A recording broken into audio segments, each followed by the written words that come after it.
అది ఆంధ్రప్రదేశ్లోని ఒక చిన్న గ్రామం. ఆ గ్రామం చుట్టూగా దట్టమైన అడవి. ఆ పల్లె వాళ్ళకి ఏమైనా కావాలి అనుకుంటే అక్కడ నుండి ఒక 10 మైళ్ళు ఉన్న ఊరిలోకి చేరుకోవాలి. ఆ ఊరికి ఉన్న ఒకే ఒక్క బస్సు, అది కూడా పొద్దున 6 గంటలకు. మళ్ళీ ఊరికి తిరిగి రావడానికి సాయంత్రం 6 గంటలకి ఒక బస్సు ఉంటుంది. అయితే ఆ అడవి మార్గం గురించి చాలామంది చాలా విధాలుగా మాట్లాడుకుంటున్నారు. సాయంత్రం 7 గంటలు దాటాక ఆ మార్గంలో ఎవరూ తిరగకూడదు, అలా కాదు అని వెళ్ళిన వాళ్ళు ఎవరికీ కనిపించకుండా పోయారు అని ఆ ఊరు వాళ్ళ నమ్మకం. అయితే ఒకరోజు గ్రామస్తులు వాళ్ళకు కావలసిన నిత్యావసర సరుకుల కోసం ఆ ఊరికి బయలుదేరారు. మళ్ళీ సాయంత్రానికి తిరిగి ప్రయాణం పట్టారు. బస్సు బయలుదేరింది. బస్సు బయలుదేరిన కొంచెం సేపటికి అడవి మార్గాన్ని చేరుకుంది. ఆ రోజు ఎవరో తరుముకొచ్చినట్టు చీకటి ముందుగానే వచ్చింది. ఆ దారంతా జంతువుల శబ్దంతో కొంచెం భయం కొలిపేలా ఉంది. ఇంతలో ఒక పెద్ద శబ్దం. బస్ డ్రైవర్ ఒక్కసారిగా బ్రేక్ వేశాడు. బస్సులో ఉన్న వాళ్ళంతా ఒక్కసారిగా ఉలిక్కిపడ్డారు. ఆ బస్సులోని ఒక పెద్ద ఆయన, ఓ డ్రైవరు, ఏమైందయ్యా అని అడిగాడు. అప్పుడు ఆ డ్రైవర్, అర్థం కావట్లే, బస్ టైర్ పగిలింది అని ఎటకారంగా సమాధానం ఇచ్చాడు. సమయం 6:45 గంటలు. ఆ ప్రాంతం వాళ్ళకి ఆ దారి గురించి తెలుసు కాబట్టి భయంగా ఉన్నారు. చీకట్లో ఆ టైర్ మార్చే వీలు లేకపోవడంతో ప్రయాణికులతో ఆ డ్రైవర్ ఇప్పుడు టైర్ మార్చడం కుదరదు అని చెప్పాడు. ఎలాగలా టైర్ మార్చండి, ఈ సమయంలో ఇక్కడ ఉండడం మంచిది కాదు అని చెప్పాడు.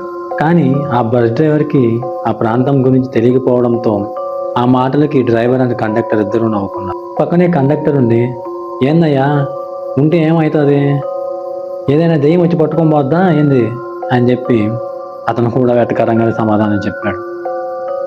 ఇంకా ఆ బస్సులోని ప్రయాణికులందరం నిశ్శబ్దంగా కూర్చొని భయపడుతూ ఉన్నారు. ఆ బస్ డ్రైవర్ బస్సులో నుంచి కిందకి దిగుతుండగా ఆ పెద్ద నుండి, ఓ డ్రైవరు దిగమాకయ్యా, ఈ సమయంలో దిగడం మంచిది కాదు అని చెప్పి అన్నాడు. అతను పట్టనట్టు దిగి ఒక బీడీ మొక్క అంటించి దూరంగా ఉన్న చెట్ల మధ్యలోకి వెళ్ళాడు. ఒక 5 నిమిషాల తర్వాత తిరిగి వస్తూ ఉండగా హఠాత్తుగా ఏదో పొగలాంటి రూపం అతని వెనకాలే వస్తుంది. అది చూసి అందరు భయపడ్డారు. బస్సు యొక్క కిటికీలు, డోర్లు అన్ని గట్టిగా వేసుకున్నారు. కండక్టర్ ఆ డ్రైవర్తో త్వరగా రా అంటూ అరుస్తూ ఉన్నాడు. ఏమైంది అని చెప్పి వెనక తిరిగి చూశాడు. కానీ ఆ డ్రైవర్కి అక్కడ ఎవరు కనిపించలేదు. బస్సు ఎక్కిన 5 నిమిషాలకి బస్సు మీదకి ఎవరు ఎక్కినట్టు సౌండ్ వస్తుంది. అందరూ ఉండి ఇది అడవి పిశాచే అని చెప్పి భయంగా ఉన్నారు. ఈ చప్పుడు ఏంటి అని చెప్పి ఆ డ్రైవర్ నుండి, నేను దిగి చూస్తాను అన్నాడు. కండక్టర్తో సహా అందరూ దిగొద్దు అని చెప్పి చెప్పారు.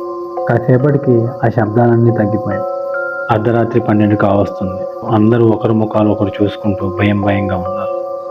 అలా ఉండగా ఒక యవ్వనంలో ఉన్న అమ్మాయి గదులుగా పరిగెత్తుకుంటూ వచ్చి, డోర్ తీయండి అని అరిచింది.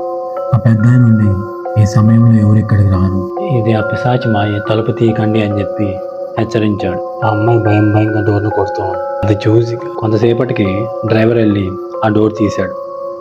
తీయగానే ఆ అమ్మాయి చాలా పొడుగ్గా అయిపోయింది. ఆమె కళ్ళు చాలా ఎర్రగా నిప్పు కనికల్లాగా ఉన్నాయి. ముఖం అంతా జుట్టుతో కప్పేసుకొని ఉంది. ఆ పిశాచి చేతి వేళ్ళని ఆ డ్రైవర్ గొంతులోకి తింపి అలా గొంతు పట్టుకొని ఆ అడవిలోకి ఈడ్చుకొని వెళ్ళింది.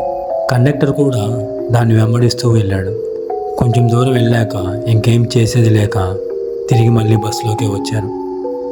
ఆ సంఘటన చూశాక బస్సులోని ప్రయాణికులందరూ బిక్కునున్నారు. అతనితో, ఏంటి పెద్దాయన, ఏంటి అసలుకి ఇది అని చెప్పి అడుగుతా ఉన్నారు. అది ఒక దుష్టశక్తి. 7 గంటలు దాటిన తర్వాత ఆ అడవిలోకి ఎవరైనా వస్తే వాళ్ళని చంపకుండా వదలదు. అందువలనే మా ఊరి నుంచి ఎవరం కూడా 7 గంటలు దాటి ఈ మార్గాన్ని రాము. తెల్లవారుజామునే ఆ బస్సు ఉన్న చోటుకి మెకానిక్ వచ్చి ఆ టైర్ మార్చాడు. వేరే డ్రైవర్ ఒకరు వచ్చి ఆ ప్రయాణికులందరినీ తీసుకొని ఆ గ్రామంలో దింపిన తర్వాత జరిగిన విషయం అంతా పోలీసులకు చెప్పారు. కానీ ఇప్పటికీ కూడా అసలు ఆ అడవి ఏంటి, ఆ అడవిలో ఏముంది, ఆ గ్రామ ప్రజలు 7 దాటితే ఎందుకు బయటికి రావట్లేదు అనే విషయాలు ఇప్పటికి కూడా రహస్యంగానే ఉన్నాయి.